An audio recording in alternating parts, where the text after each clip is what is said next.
Back in the shop another day.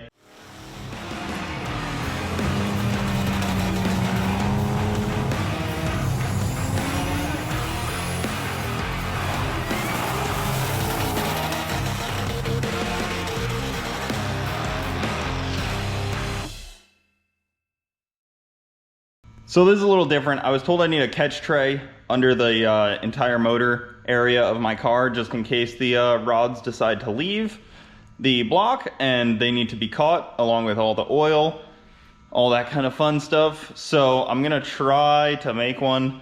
I got this piece of aluminum here. It's a little thin, but once it has, you know, 4 like 2-inch pieces of aluminum all around it, it should be plenty strong, and if we bolt it up in a couple spots, should be good. So I'm gonna slide under the car and see about this fitment here. This is just a piece of aluminum I had sitting around. I don't know if it's gonna be big enough. I might wanna use a thicker piece anyways, so we'll see. You guys get to see what I get to see.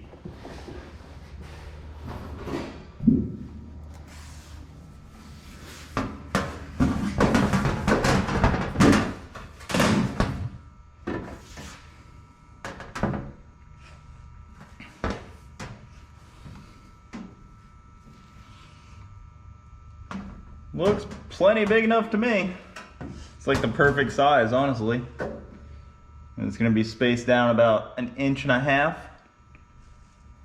And then we'll have to bolt it up to the K-member somehow. But this should be perfect. Basically, I just have to box it in now and then figure out how to mount it. I like it. It'll probably mount up in like 5 or 6 spots, maybe 1 back, middle, to the rear of the motor, 2 over here, and then 2 up front. Oh. All right. A lot of you guys comment things like, hey, you should delete your truck. Hey, why don't you delete your truck? Guys, filling up cat piss into my truck every 800 or 900 miles is fun. I don't know.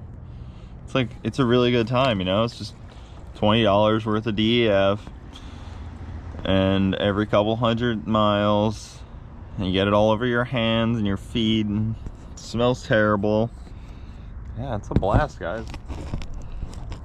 I think if you have a deleted truck, you should add DEF. It's good for the environment. Everybody likes cat piss into their engine, or their exhaust, or wherever DEF goes. Good time. All right, I am on my way first thing this morning, bright and early, to everybody's favorite, least favorite place to go, Harbor Freight. We all love the stuff they got, but we hate going there because we end up spending more than we wanted to, which I'm gonna try not to do. No promises. I'm just going to get a brake. That's it. Just a brake for bending some aluminum. It's super simple. I'm just gonna get a cheap $60 brake. I don't need the $300 one. Needed to go get that brake so that I can make it differently than I'd originally thought. I originally was going to use a flat plate of aluminum, weld sides to it, but then after talking to Kyle, he was like, hey, you really should just use a brake and make this. And I was like, well, I don't have a brake. And then I was kind of just thinking, I was like, well, it's a good excuse to just go get a brake. So I had this other piece of aluminum that's a lot thicker, and it's the perfect size. And then weld up the 4 seams instead of try to weld like a long stretch, which would have been insane. So reevaluate my setup here. Thankfully, I didn't really waste any material. I mean, yeah, I cut a couple pieces of scrap, but it should be fine. So time to remake it. I'm gonna put that brake together first. So I ended up going with this one right here. It's the 30-inch bending brake. You know, it's like, I think it's like $53 or something like that. It only does 30 inches, but that should be just enough for what I'm trying to do. I did some measuring last night, and 30 inches is like right at the bare minimum almost of what I can get away with to cover my whole motor and still feel like it will catch everything. All right, well, let's cut this thing open and see what we're looking at.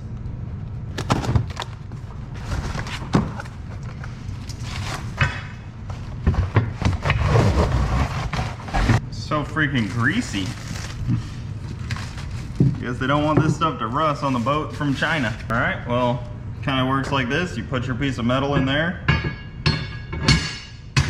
use 2 clamps, and you just bend it up on itself like that. Simple enough. I'll grab this pallet and I'll just mount it to there because there's really no other way for me to put the brake on anything, and then it'll also help for cutting this. So, pallet saves the day. Got my ear protection because cutting this aluminum is pretty loud. Safety glasses over here.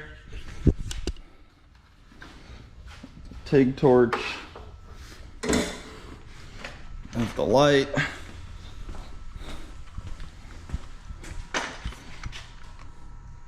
A little bit more light.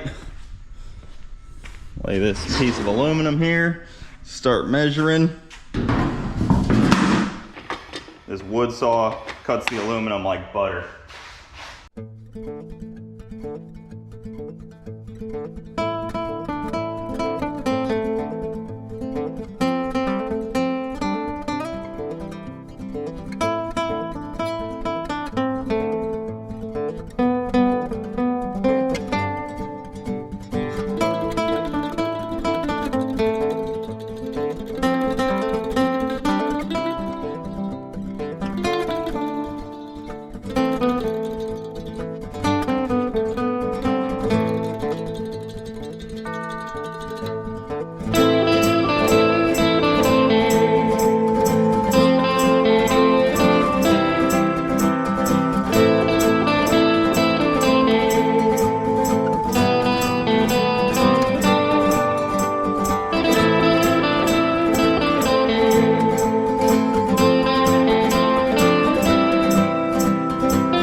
I don't know how much of that you saw. The battery died on the GoPro at some point in all of that. I don't know if you saw me switch from the brake to the sledgehammer, but that's what had to go down there. So the brake was just not cutting it. It just straight up could not bend the metal.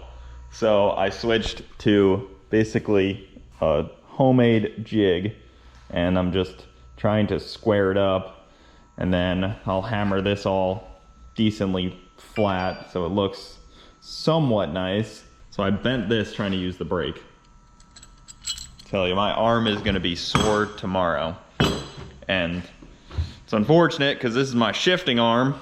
And I gotta drive that there Camaro tomorrow. I gotta do at least one shift per pass. It's a lot of work. So I'll be back once this is a little more wrapped up. I don't know how much of that you saw, but hopefully it was a good amount because it was pretty entertaining, I can imagine. All right, it's pretty well done. Like, not well done, but it is pretty much done. I mean, that'll definitely hold fluid once the 4 seams are welded up. But honestly, I'm pretty happy with how it came out. Cleaned it up a little bit, but really it's not like anybody sees this anyways unless I do a sick nasty wheelie, which I don't really want to do. So time to figure out how to put it in. Alright, so I'll show you guys where we're at so far. The underbelly tray is looking pretty not bad. Oh goodness. Alright, so that's how it looks right now. Well, you guys can see it. It tucks under. I mean, it's low. It's low, but it's not as low as a bunch of other stuff. Then I got these brackets that'll go kind of like that.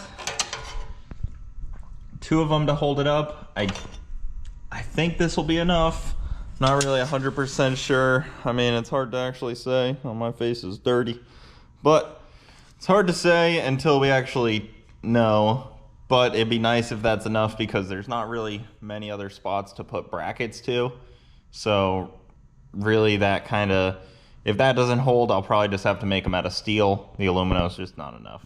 Maybe I'll make like an 1/8 mile hit tomorrow. Just go like 130, see what it kind of does. And then bring it up to like 167, 170 like it was doing. Definitely good to kind of feel it out instead of just go for it right off the kick. But we'll try these 2 guys. It isn't finished welded because I don't know how to weld aluminum and I need some advice. But I did make it all, and then it's bracketed up on the back of the motor. And then it's just gonna be right here. So it covers the whole motor front to back. I don't think there should be much air pulling down on it, but it's really hard to say. I mean, yeah, it'll probably have some good air flow on it. We'll see. I hope that it doesn't really affect anything too much. I just don't know how much air is going to be pulling down on it, honestly. It's really impossible to say. But we'll figure that out when we get to it, I guess. All right, well, I'm gonna pull this back off, and then I just got some fresh oil, so I'm gonna do a quick oil drain and fill. I'm not gonna put a new filter on, I'm just gonna change the oil and see how much was in there too, because that's what I'm really curious about, how many quarts was in there. Because a lot of you are worried about me putting too much in, but I feel it may already have just been a little low, just from a bunch of dyno pulls, and you know, may not have had as much as it could have. So we'll give that a try. We'll be back in a minute. Well, I drained the oil and it really only had like maybe 4.5 quarts in it, which is a little low for this motor. It should probably have like at least 5.5. So I'm probably gonna put almost 6 just to kind of be safe, see what it does. And then I can always add some, but 6 quarts for a 5.5 capacity should be perfectly fine. But that's a good sign. It also does smell like E85, E90, whatever, because it's definitely got a bunch in the fuel, in the oil. And on a combo like this, you definitely want to change the oil pretty regularly. We beat on it pretty good already, so a fresh oil change is always nice. As far as I know too, that was technically the break-in oil, and they said it was fine, but I definitely could have gotten away with just adding some oil. Fresh oil going in. Let's get a nice pour for you guys. Oh yeah. Nice and slow. All right, well, I'm going to finish up here and then we'll be ready to race tomorrow. All right, let's take a little check on Henry brake. Grabbed one of the Motion Raceworks dum-dums. It's always nice when a company sends you candy. Oh, I almost walked right by him. What's up, bud? This guy's a full-blown rig. He's only 5 years old too, so he'll live for another like 100-something years. Probably like 120-ish years, hopefully. Hopefully he lives a long, healthy life in this backyard. What a guy. He's ignoring me right now. He's trying to act all Hollywood on me. You're looking a little dry there, bud. Alright. Skin's definitely a little dry. All this like grease on him too is literally gonna be, is because he sleeps under the freaking Supra. He like crawls under there and he just fits. Like just fits enough to where he gets grease on his shell. I don't know what he's thinking.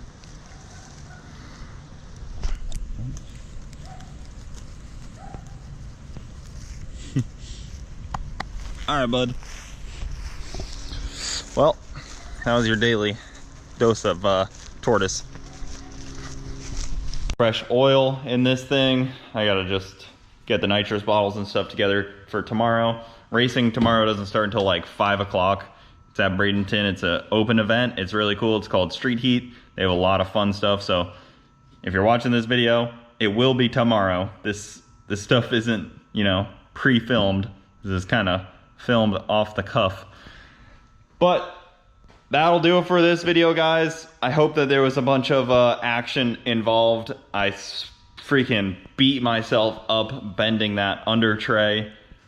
Thank you, Harbor Freight, for the awesome freaking brake. I'll have to bring that one back and get a different one. That'll do it. I appreciate you guys watching. Stay saucy. Also, forgot to tell you guys, some people are very curious if he sleeps in his house. Answer is no. He has not slept in his house pretty much at all. So what he does is he comes over here, he looks at it, and he goes around to the backside and sleeps behind it. Why do I even try, Henry? Why do I even try? Ugh. Really got me on that one. Really got me. You know, these things aren't cheap, Henry. Buy you this nice plastic house. And look at you. You don't even use it.